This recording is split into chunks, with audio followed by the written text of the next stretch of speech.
Number 10. Sedona, Arizona. Sedona looks like it was designed for postcards. Red rock formations rising out of the desert, clear skies, spiritual retreats, hiking trails that travel photographers have been shooting for decades. In spring and fall, it genuinely delivers on that promise. But in summer, the version of Sedona most visitors encounter is something else entirely. June through August, temperatures in Sedona regularly climb past 100 degrees Fahrenheit, and on exposed trails with no tree cover and direct sun reflecting off red sandstone, the felt temperature pushes considerably higher. The trails don't close, the tours don't stop, and the visitors keep coming because Sedona's reputation doesn't come with a seasonal asterisk. Tourism data consistently ranks Sedona among Arizona's most visited destinations year-round, and summer brings a particular wave of travelers who didn't plan around the heat. Parking lots at Cathedral Rock and Bell Rock fill before 8 a.m. By 10, the trails are crowded. By noon, the sun is pressing down in a way that's difficult to describe until you're standing in it. No shade, no wind, rock surfaces hot enough to be uncomfortable to touch. Local outfitters and tour guides have increasingly posted summer advisories encouraging visitors to finish all outdoor activity before 9 a.m. That's not a suggestion most tourists follow, because most tourists arrive the night before and don't read the local advisories. Sedona outside of summer is a genuinely remarkable place. In summer, it's the same landscape, just operating at a temperature that changes everything about how it feels to be there. And somehow, the next town manages to add humidity to that equation. 9. Savannah, Georgia. Savannah is one of those cities that earns its reputation almost immediately. Spanish moss hanging from live oaks, cobblestone squares, architecture that looks like it hasn't changed in 2 centuries. It's consistently ranked among the most beautiful cities in the American South, and that ranking is not wrong. But the American South in summer is a specific experience, and Savannah in July is one of the more intense versions of it. The heat index in Savannah during peak summer regularly reaches 105 to 110 degrees Fahrenheit.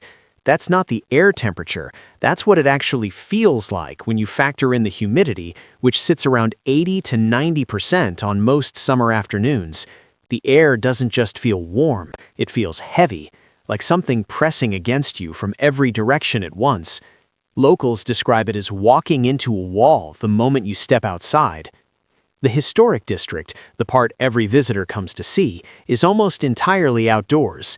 The famous squares, the riverfront, the walking tours through centuries-old neighborhoods, these are open-air experiences in a city where summer afternoons make open air deeply uncomfortable. Climate data shows Savannah averages over 50 days per year above 90 degrees, with the majority concentrated between June and September. Tourism numbers hold strong through summer, partly because families plan around school calendars and can't always choose shoulder season. The riverfront gets crowded, ghost tour wait lists stretch days out, restaurants fill up fast, and the wait outside, standing on brick that retains heat well into the evening, can feel longer than it actually is. What's worth knowing is that Savannah doesn't really cool down at night the way desert towns do. The humidity holds the warmth in place. By 9 p.m., it's still 85 degrees and thick. The city is beautiful in that evening light, but it's a beauty that's genuinely hard to enjoy when you're soaked through and your phone is overheating in your pocket. Outside of summer, Savannah is one of the most pleasant walking cities in the country. In July, that same walkability becomes the problem. But the next location takes the crowd factor to a level Savannah doesn't come close to. Number 8. Bar Harbor, Maine. Bar Harbor sits on Mount Desert Island off the coast of Maine, and on paper, it sounds like the ideal summer escape.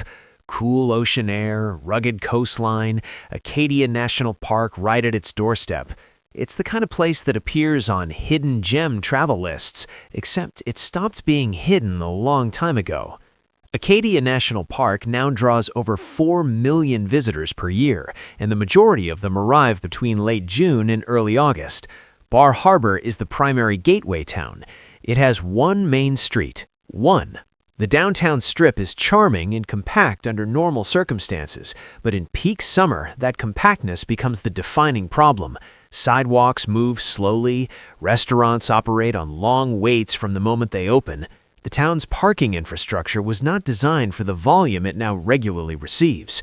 Jordan Pond Road and the Park Loop Road frequently experience standstill traffic on summer weekends, sometimes as early as 7 a.m.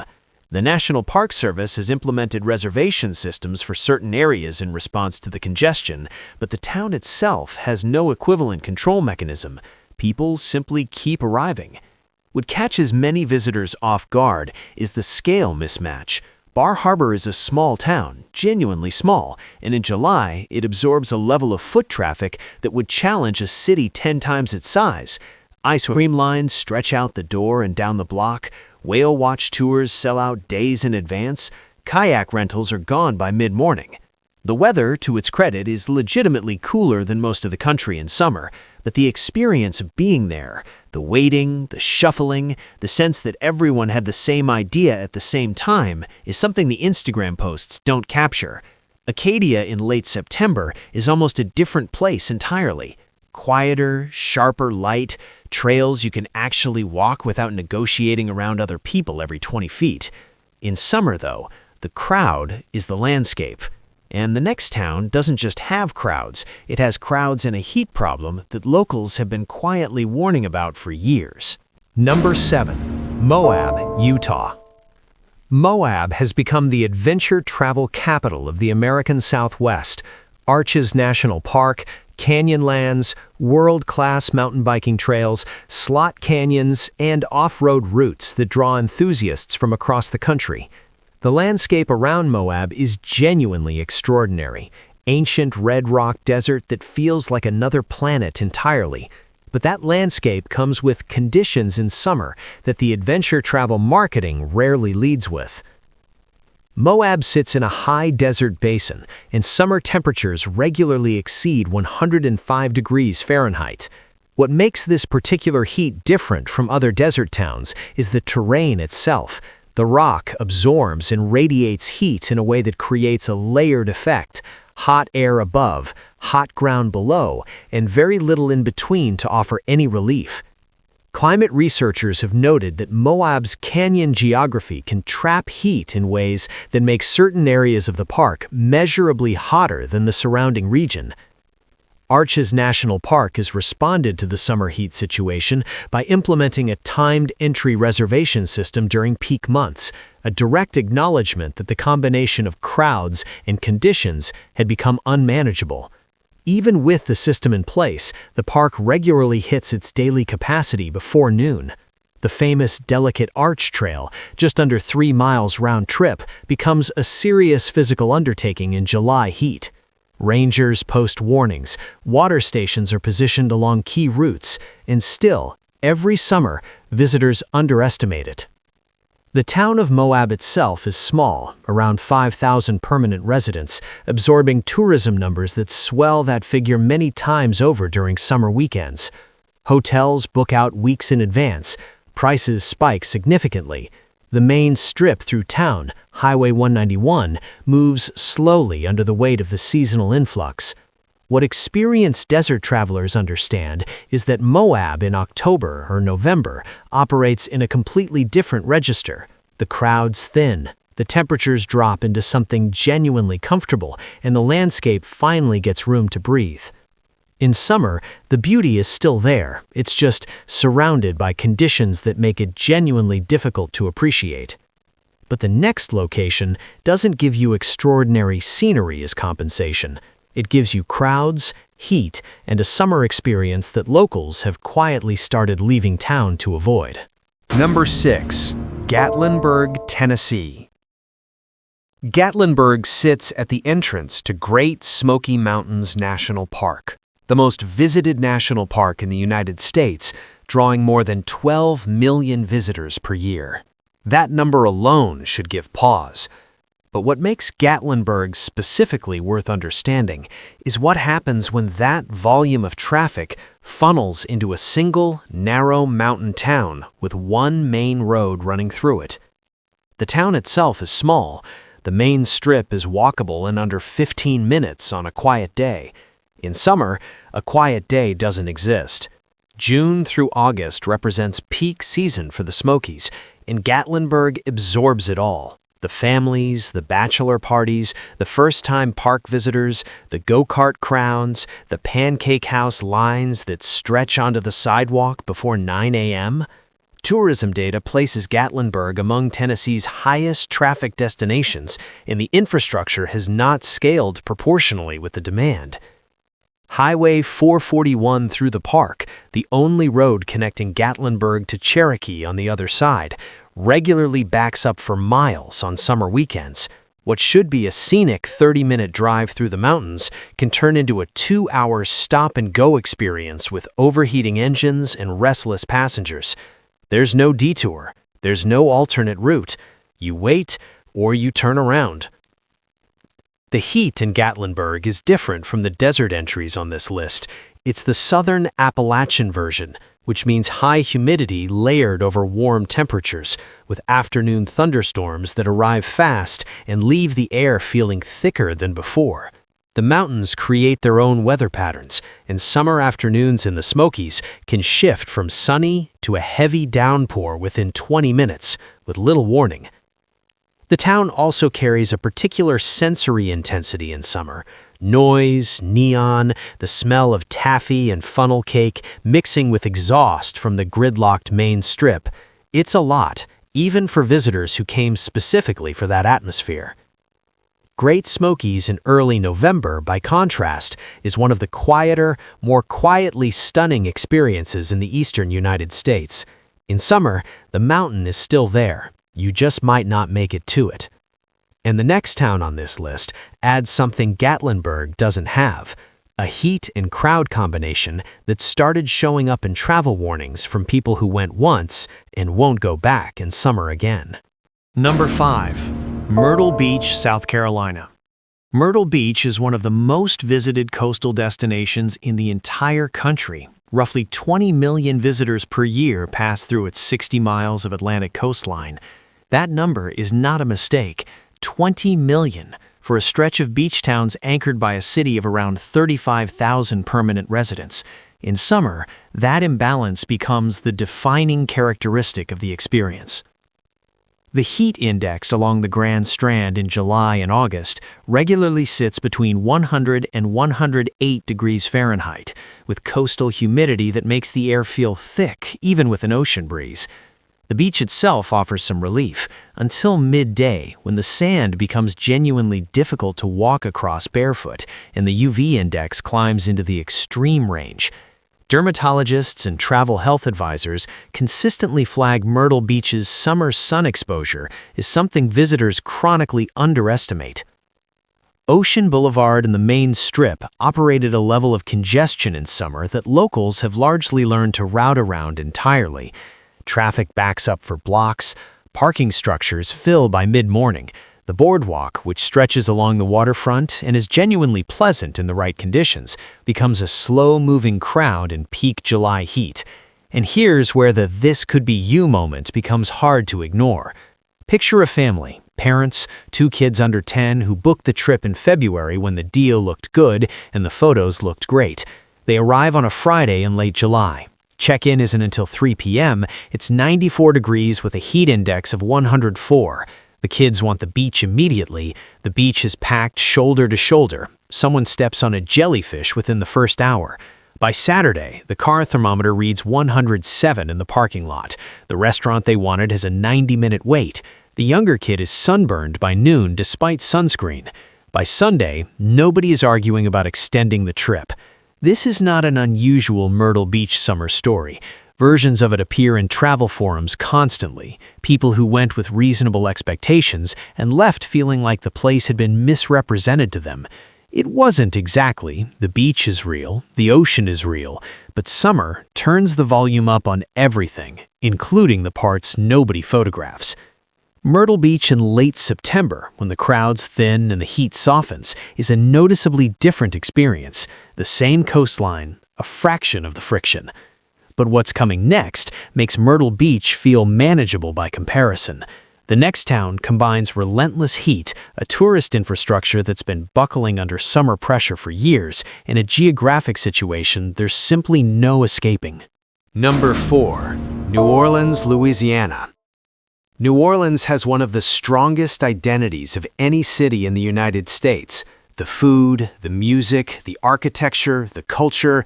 It's a place that earns its reputation across almost every dimension.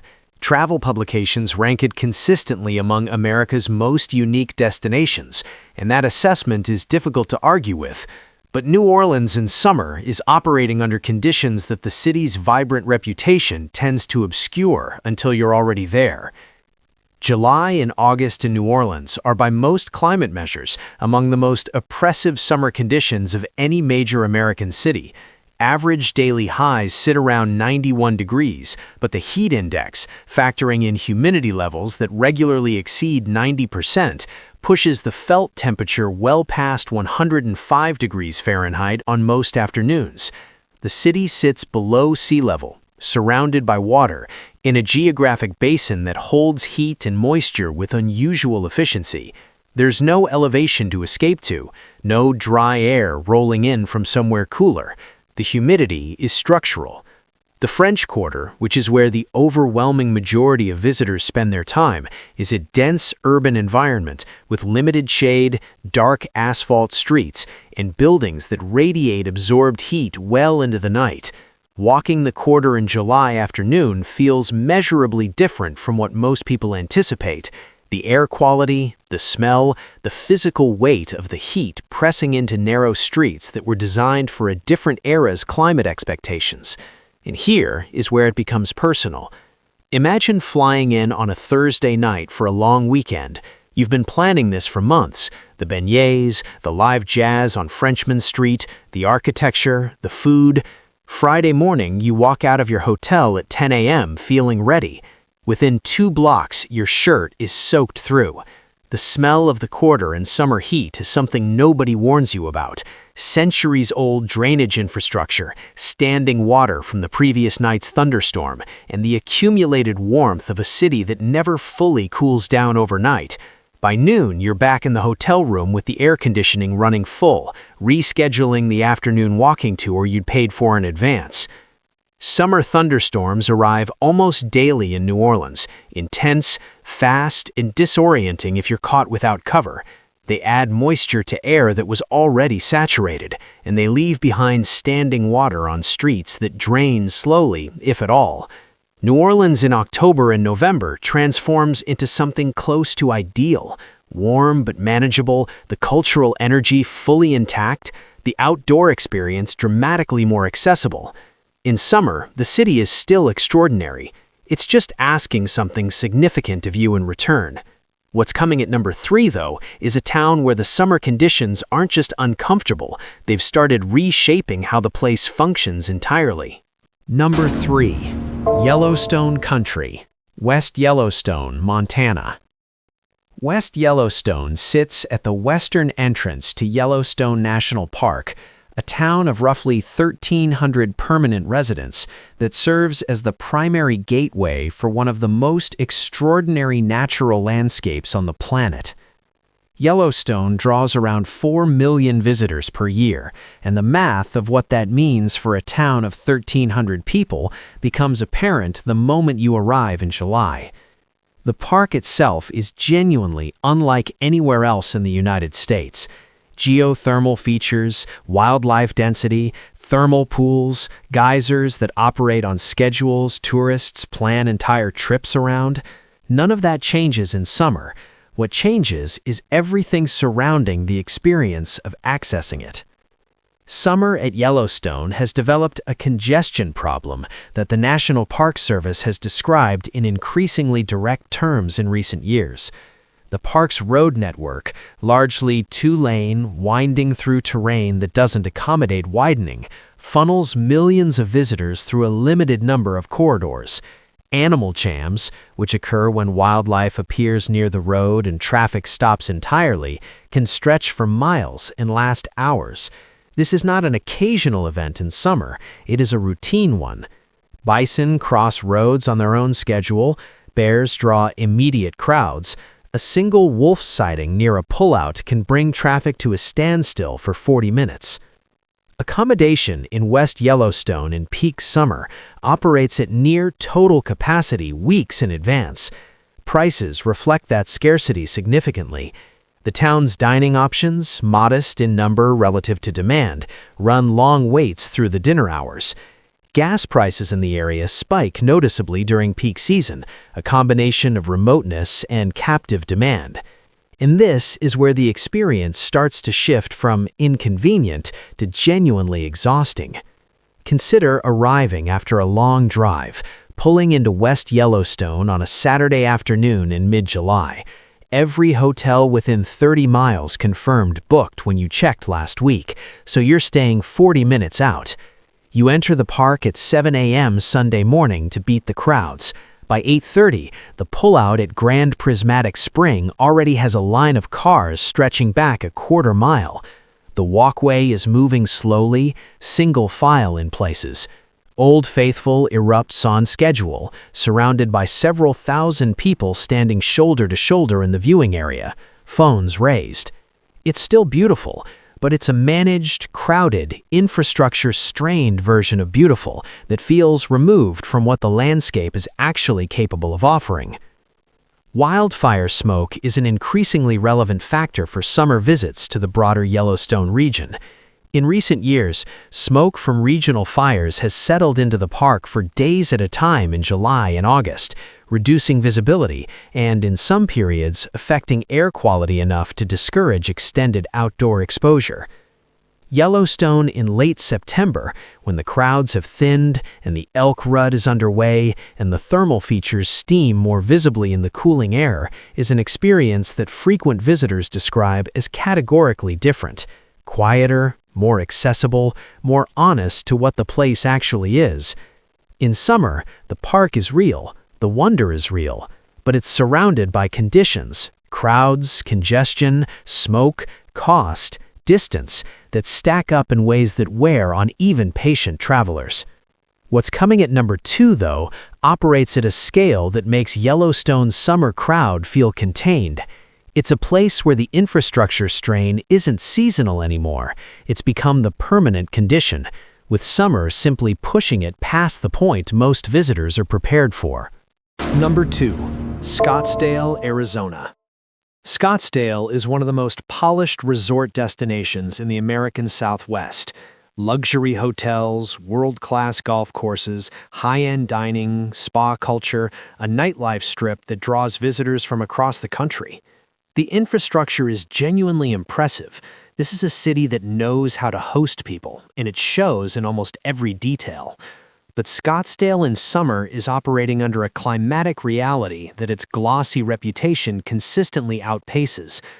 Phoenix Sky Harbor Airport, which serves Scottsdale, sits in a metro area that has recorded some of the most extreme urban heat data in the country over the past decade.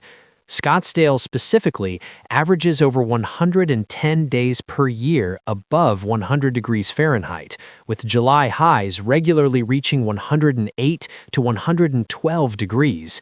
Heat index values become somewhat abstract at these temperatures. When the air itself is 110 degrees, humidity is almost beside the point. The heat is dry, total, and omnidirectional. It comes from above, reflects off pavement, radiates from stucco walls, and rises from ground surfaces that have been absorbing sun since early morning. The infrastructure adapts where it can. Hotels keep pools operational around the clock, restaurants extend their covered patio misters into the evening, malls become legitimate refuge destinations, not just shopping centers. Scottsdale has built a summer economy around the idea of moving between air-conditioned environments as efficiently as possible, and for visitors who understand and accept that framework, it works up to a point. But the outdoor Scottsdale that fills the brochures, the golf, the desert hiking, the open-air Old Town experience, the rooftop venues, that version of the city essentially closes between 10 a.m. and 7 p.m. in July. Camelback Mountain, one of the most photographed hikes in Arizona, has implemented summer hiking bans during peak heat hours following a pattern of rescues that became difficult to ignore. McDowell-Sonoran Preserve trails post heat advisories that are less suggestion and more genuine warning. And here is where it becomes uncomfortably real. You've booked a long weekend in Scottsdale in late July, a trip that felt spontaneous and exciting in the planning. The hotel deal was genuinely good because summer is when Scottsdale discounts aggressively to maintain occupancy. You land Friday evening, and the heat hits you walking from the terminal to the rideshare pickup, 106 degrees at 7 p.m. You tell yourself it's fine. Saturday morning, you attempt Old Town at 9 a.m., which is manageable. By 10:30, you're back inside. The pool is beautiful, but the air above it is still 104 degrees, and the loungers in direct sun are untouchable. By afternoon, you're watching a movie in the hotel room in a city you flew to specifically to be outside in. Sunday, you try a rooftop brunch at 11 a.m. The misting system is running. It helps, partially. Your phone overheats and shuts down sitting on the table. Summer hotel discounts in Scottsdale exist for a reason. The city is transparent about it in a quiet way.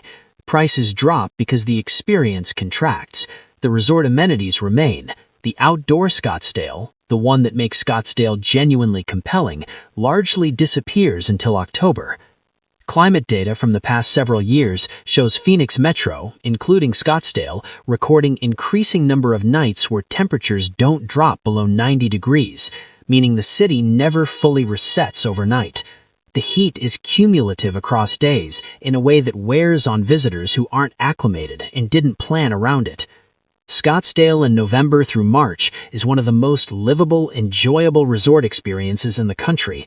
The weather is the product, and in those months, the product is exceptional. In summer, the weather is still the defining characteristic of the experience, just not in the way the brochures suggest. But nothing on this list quite prepares you for number one. The final town combines the crowd dynamics of Bar Harbor, the heat mechanics of Scottsdale, the infrastructure strain of Yellowstone, and adds a geographic and logistical situation that makes summer visits feel less like a vacation and more like an endurance test that you paid for in advance. Number 1. Cannon Beach, Oregon. Cannon Beach doesn't look like it belongs on this list. That's precisely why it's number 1. When most people picture an overwhelming summer destination, they imagine desert heat or gridlocked theme park parking lots. Cannon Beach looks nothing like that. It's a small, quietly beautiful coastal town on the northern Oregon coast, famous for haystack rock rising out of the Pacific, for its arts community, for the kind of moody, overcast coastal atmosphere that feels inherently calming in photographs.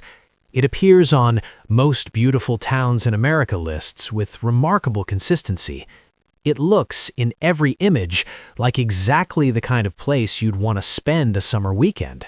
And that reputation, built carefully over decades, is now the central problem. Cannon Beach has a permanent population of around 1,500 people.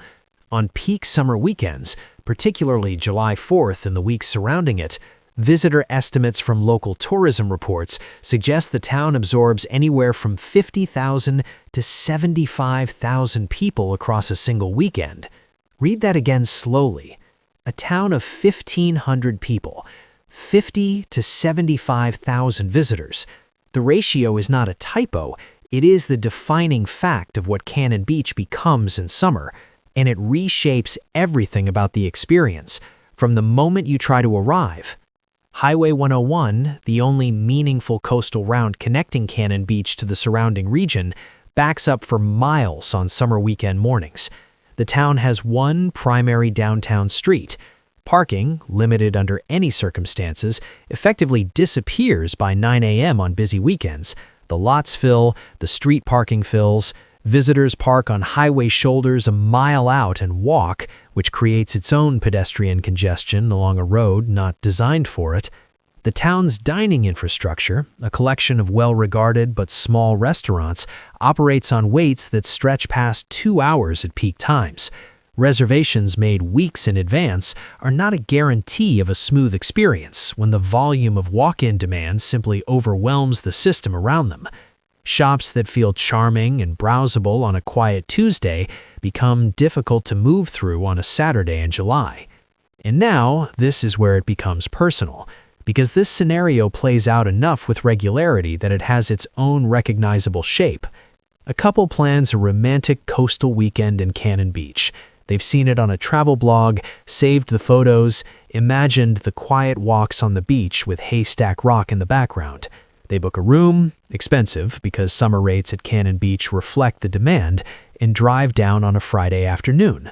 The drive takes longer than expected. They arrive to find their charming small town operating at a volume that feels categorically different from what they imagined.